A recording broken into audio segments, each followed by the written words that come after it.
Welcome again, everyone. My name is Brian Balicki, your host of the podcast, The Juice is Worth the Squeeze. Embrace it. It's my life story of 56 plus years as a Type 1 diabetic and still counting. Today's podcast covers one short, recent chapter of that 56-year history. It's titled, Diabetes Can Be Wild, How I Navigated Type 1 During My 10 Days in South Africa, on safari with the Big Five, and experiences in Capetown. Managing Type 1 presents challenges every day, no matter who you are, where you live, what resources you have access to, or how you spend your days. After 56 plus years, I can testify that rarely does a day go by without facing some surprises, risks, and opportunities. How you manage these challenges every day determines largely how successful you may be in managing Type 1 over a lifetime. Or as I have repeated many times in my past and future podcasts, the juice may be worth the squeeze if you embrace it. My personal experience during a 10-day trip to South Africa is one chapter from my lifetime story of this narrative. It confirms several truths I've developed about managing Type 1, but one in particular is uppermost in my mind. What's that, you ask? Trust, very simply. For Type 1s like me, trust means several things. Specifically, trust the professionals who treat and care about you. Try as best as possible to build stable and long-lasting relationships with these health professionals that you have the most confidence in. Here's another pretty obvious one. Trust those family closest to you and have your best interests in mind. It takes a family to help you manage Type 1. You might make some progress going it alone, but over the long haul, having family to support you who share the same general health, eating, and recreational goals makes the task so much more doable. Here's another really important one. Trust the signals your own body's sensors are giving you about how well you are managing yourself. Compare those signals to all the external feedback you hear every day about your diabetic and overall health. Make adjustments, take advantage of the free advice your body is giving you. In the end, Mother Nature may be your most trusted guardian angel. Here's a really important one also. Trust but verify the tools you rely on to measure your core diabetic metrics. I have one entire chapter on this in an upcoming book. I can't tell you how often and how important this is. Finally, trust me. Well, not really, but hear me out here. There's one truth you can take to the bank about how best to manage yourself and be healthy over a lifetime. You don't need to be perfect in managing Type 1. Just be good. These truths may be so basic and obvious that we sometimes forget them, or worse yet, ignore them altogether.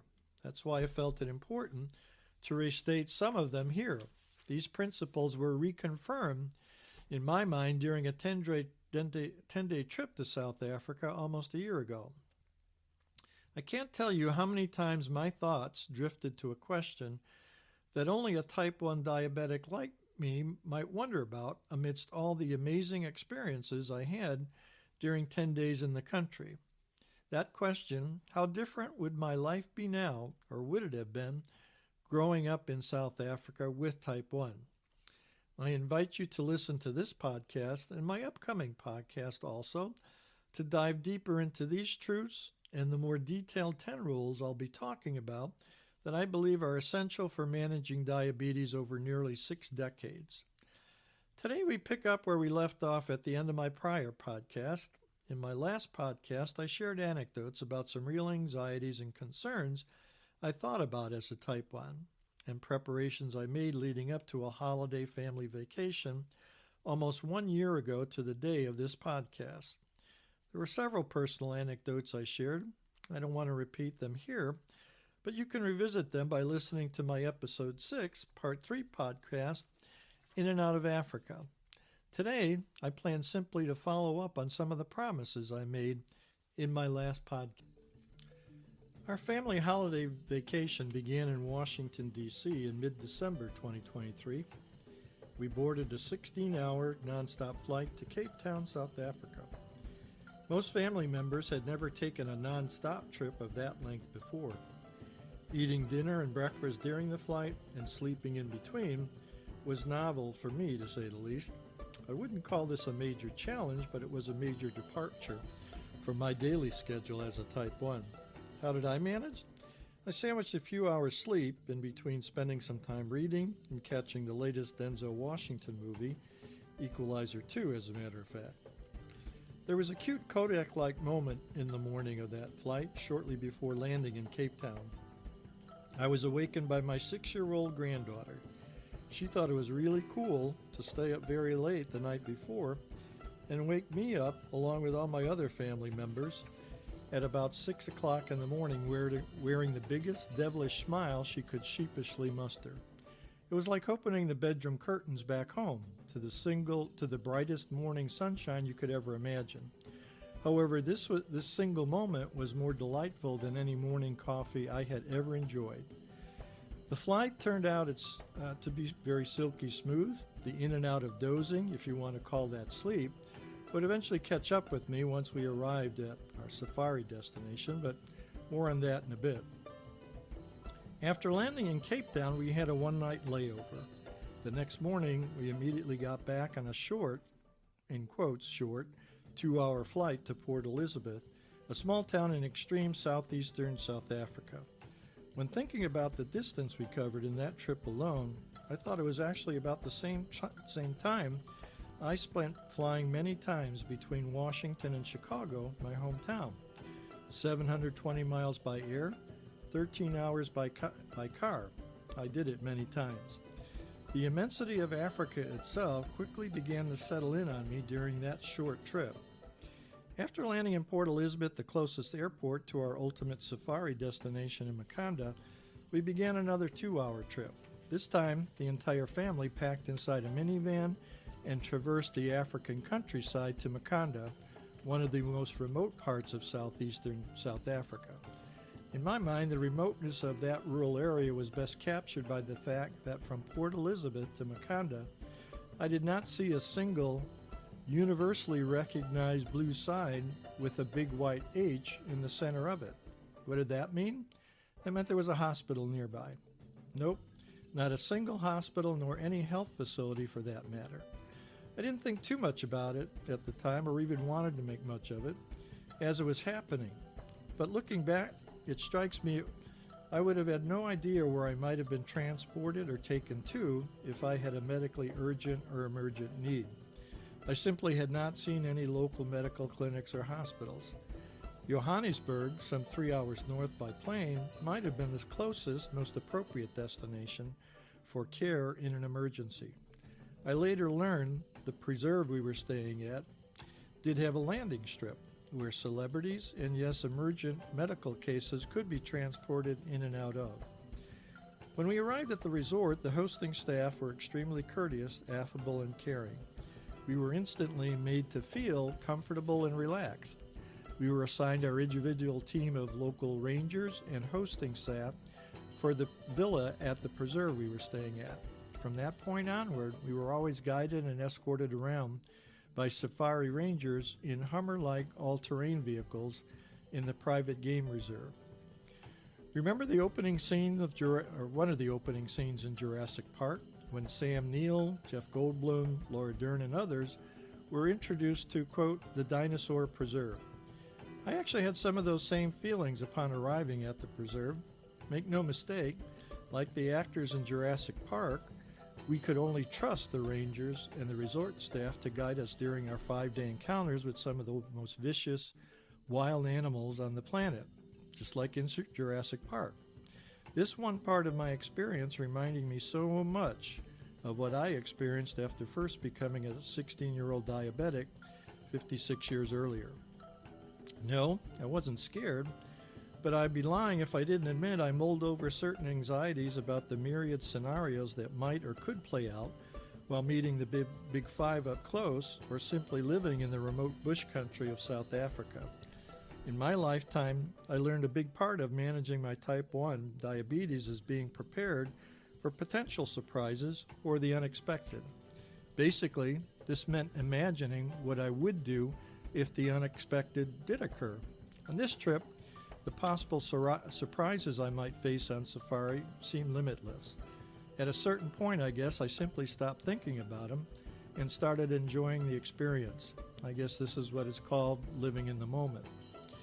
Shortly after arrival, like the guests at Jurassic Park, the reality finally hit me about what I was going to face in those first 5 days.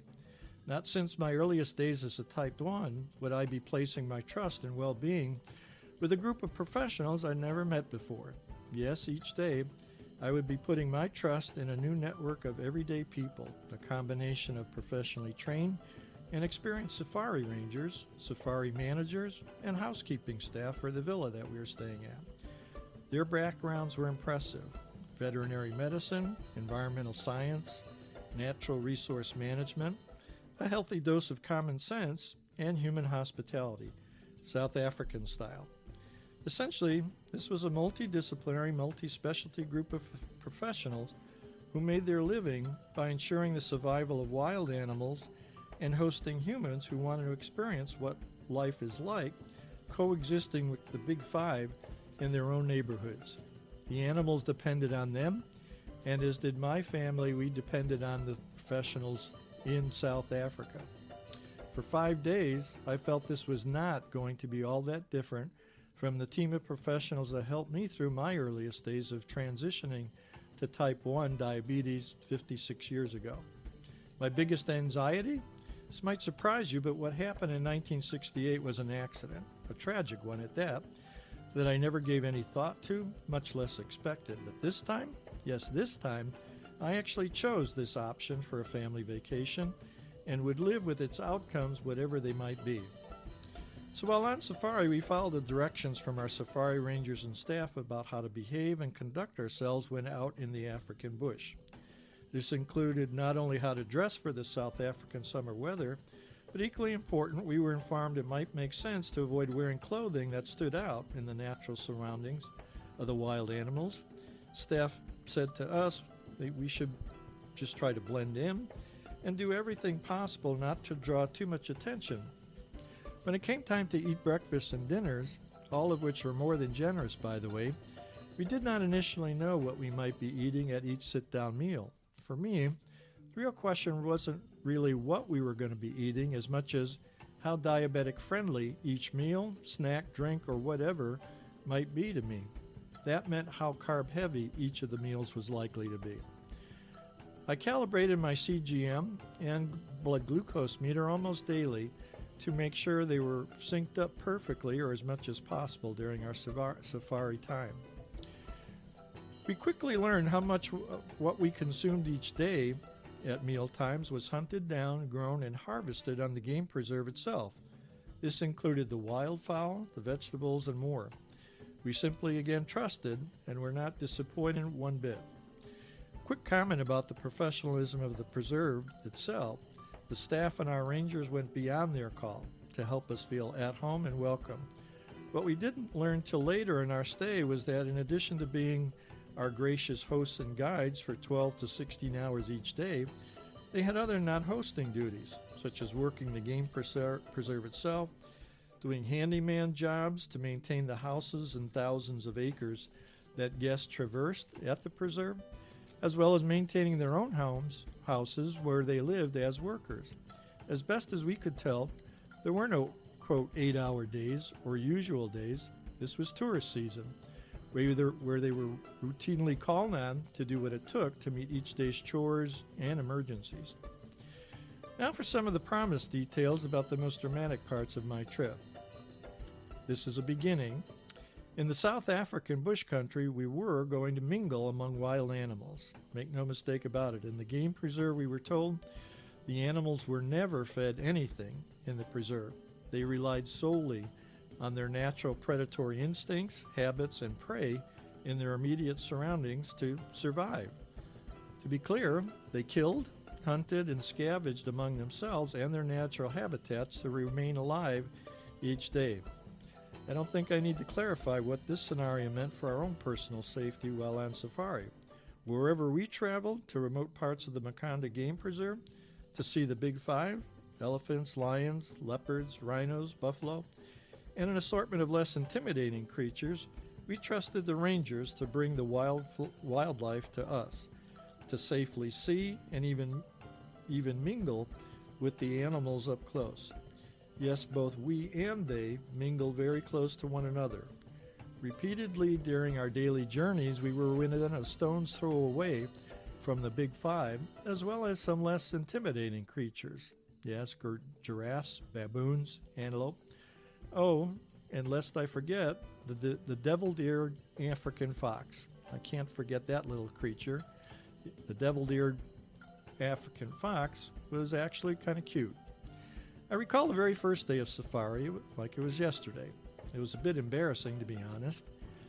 Remember my earlier comment about the intermittent sleep during our 16-hour plane flight and how it finally caught up to me?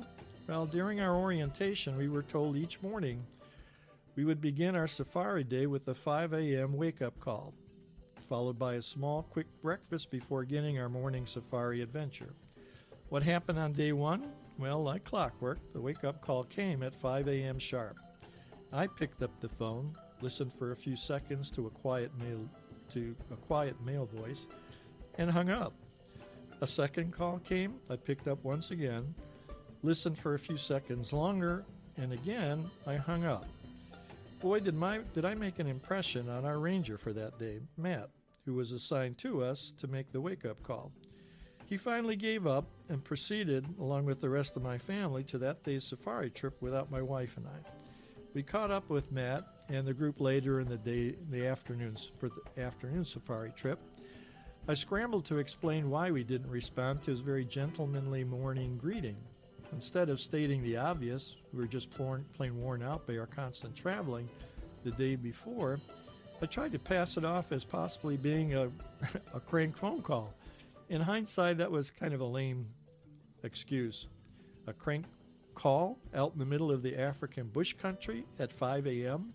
Oh well, it brought a few chuckles later that day among my family. So here's a couple of the greatest hits from our early meetings with rhinos and cats, the biggest and fastest cats. First, our meeting with the rhinos, white and black rhinos to be clear. None of my family were familiar with white and black rhinos. I would not have recognized either, nor would they have, had it not been for the rangers telling us one simple fact. There was no difference in color at all between the rhinos. I learned that the real difference between the two had nothing to do with it. White rhinos are more common, the most common, while black rhinos are much more rare. So how could anyone tell the difference between the two? It was the shape of their mouths. This feature is linked to their eating and grazing habits. So our first encounter with the white rhinos went something like this. They appeared. Their mouths were very square, even rectangular, or box-like actually. Both groups donned horns, big ones too, and they could hurt you badly if they were aroused and charged you. Luckily, I guess, being the holiday season, chuckling a little bit here, I guess the white rhinos were feeling more friendly to their visitors from the north that day, so we never really experienced exactly what it felt like to create some urge or some anger on their part. While we stared at them, they simply went about their business and relaxed. Nothing we did seemed to stir or arouse them.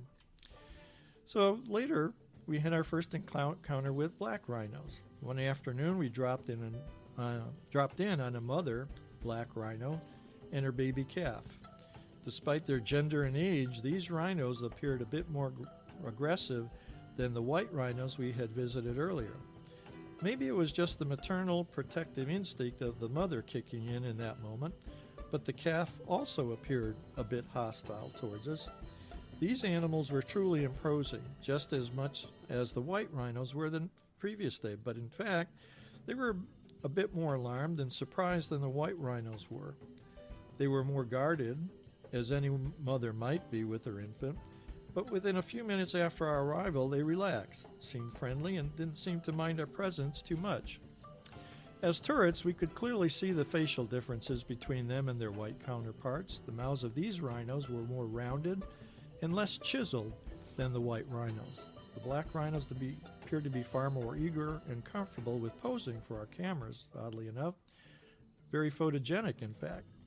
Just trying to be a bit humorous here, but actually, we were initially a bit tense when the mother and calf jumped from behind their bush and looked at us squarely before our cameras. We didn't want to make too much of this quick reaction. After all, they were less than 20 to 30 yards from us, literally less than the distance between home plate and first base on a baseball field back home. So you can see why we were guarded in our reaction. That combined with those really sharp horns, we tried to be in our best behavior, as you can tell. Not very much time would have elapsed if the two rhinos didn't like our presence and suddenly chose to charge us in our green all-terrain vehicle that day. Soon after we started gazing at the mom and her calf, interestingly, they came a little bit closer, as if to mark their territory. We noticed the mother appeared to have a runny nose that day. The snout was noticeably dripping with something a bit more unsettling. For us humans, usually the reverse is true when the child is the one who happens to have the runny nose. Not this day. True, it looked unladylike, but what did we know? We had never met a black female rhino with child before. Did we catch the mother taking care of some domestic or maternal chores? For all we know, she might have been doing what many mothers find themselves doing when neighbors just happen to drop in, stressing to get her child ready and off to some afternoon activity before dinner. In that moment, I thought how us humans might look and react when a neighbor shows up unannounced. Little did we know how similar our daily routines might actually be. Just a thought. But as it turned out, that was our one and only encounter with black rhinos during safari. Short, sweet, and drama-free. So let's go on to the cats, the cheetahs and leopards to be exact, the most speedy land animals known to mankind. How close were we to these animals?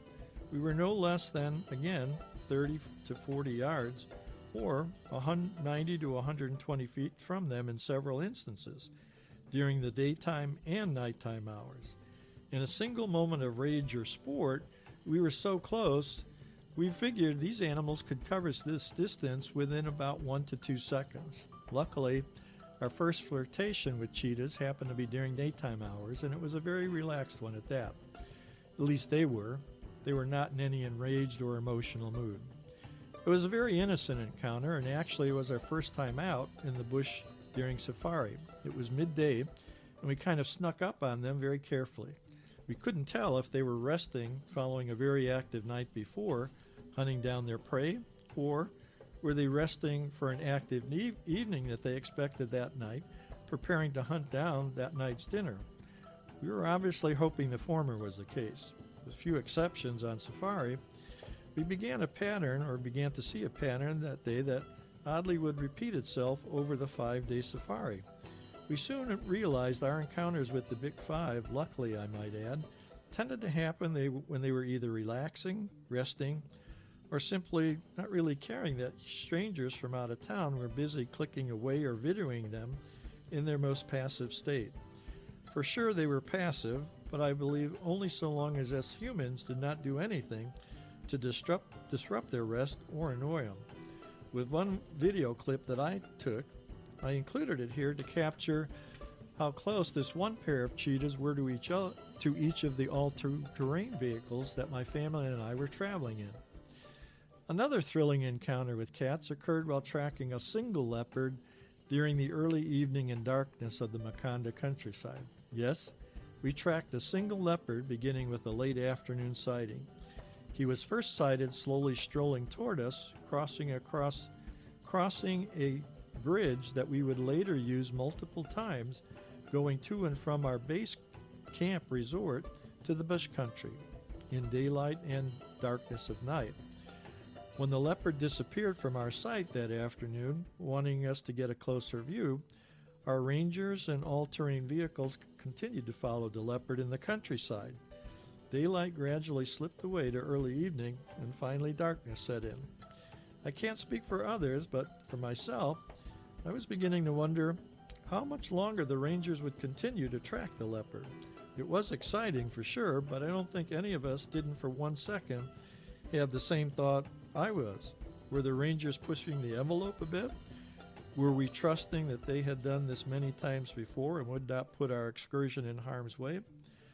But we were probably thinking, at least I was, how many times had they done this? And how late did they continue their tracking to, in the darkness of night, to rendezvous with that leopard? Suddenly, our day-long excursion led to the dramatic encounter we had hoped for, just as darkness settled in. We found the leopard in a slow prowl, stopping, even casting a quick look back at us, and then continuing with his methodical, deliberate prowl looking for some eats for that evening. We were warned not to use the bright lights of our cameras and iPhones to track the leopard, as we could not tell if or how quickly he might react to this if the bright lights alarmed him. All of us thought this animal could travel, again, 35 miles an hour in daylight or night. Here we were no more than 30 to 40 yards away from one of the quickest, deadliest animals on the planet. We journeyed the bush countryside for the better part of an afternoon that day, tracking this one leopard for a closer look. We watched him earlier, walking toward us across a bridge, disappearing as he climbed up the side of a small canyon wall, stalking on a hillside above us, and then looking down on us. It was actually a pretty dramatic day trip, far more so than the typical day trip he might have taken back home in the Maryland, Virginia, or Pennsylvania countrysides. In the end, we viewed this leopard for a relatively short time, or at least it seemed so. A few minutes, and after we finally head back to base camp for that evening's dinner. This leopard was undoubtedly glad we did this, I think, so that he could continue pursuit of his dinner that evening. Well, me for sure exhaled after that day's encounter had completed, as dramatic as it was. So now on to the biggest cats, our encounters with the lions. First, we viewed them hunting and stalking a small breed of African eland one afternoon. The eland are a type of antelope in the African bush. We watched them from a distance in our own first encounters as they hunted for their prey. After an unsuccessful afternoon of hunting, we got close enough to them to become, essentially, the hunted. Luckily, this never happened, but what followed was some of the most dramatic, truly up-close viewing of animals in the wild I had ever witnessed, and probably will ever again in my life. By comparison with our other contacts with the Big Five, this rendezvous with the lions was probably the second most dramatic. For me, at least, it was second only because we were so very close. You'll see in a minute, but in spite of this, we never once felt threatened. No, we didn't. In fact, I had never seen a lion before. If I had never seen a lion before, it would have been hard to convince me that they were as deadly as they are commonly portrayed to be. But here again, we trusted our rangers to arrange our meeting with the cats. What was it like? I felt we were kind of like neighbors who dropped in on their house after a big family meal. Yes, it felt as if we were literally hanging out in their living room. They did not appear to be hungry, actually more like a bit lazy, much like how you or I might feel after a big Thanksgiving dinner or any big dinner. Yes, we drove up, parked, entered their personal surroundings, watched for a while, and they fell asleep. Neither they or we felt the least bit threatened. I suspect after 10 to 15 minutes, they might have felt a bit imposed on by us, the neighbors. So what happened? They got up, moved on. We did it also, as it was a cloudy and cool day and daylight was beginning to wane. We found the lions to be very tolerant, accommodating, relaxed, and quite the host for that short time that afternoon.